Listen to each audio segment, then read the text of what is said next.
العب يا عم واعمل اللي عليك واخسر، والله ما هزعل منك. لكن زي ما احنا قلنا يجي مدرب يضيع لنا الشخصيه ويضيع لنا قيمه نادينا ونصبر عليه، لا بالسلامه حتى لو جاب 110 بطوله. بس احنا مش هنقول اكتر من كده. النهارده احنا بنكسب المصري رايح جاي، النهارده احنا ادائنا بنكسب بالثلاثيات وبالخماسيات وبالرباعيات.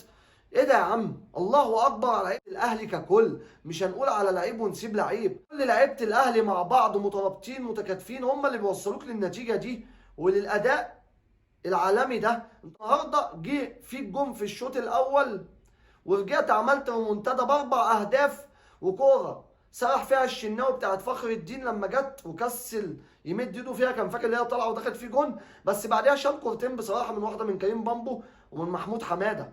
بس الشناوي ساعات في نص الماتش لما بنبقى كسبانين بيبقى قاعد في المطبخ في البيت او بياخد الشاور في البيت قبل ما الماتش يخلص، ودي شفناها في اكتر من ماتش.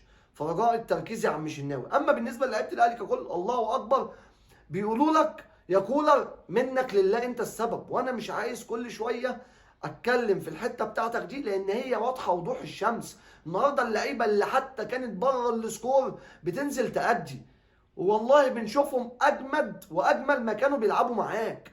النهارده بجد يا كولر انت كان لازم تمشي، خصوصا اللي انت بالمنظر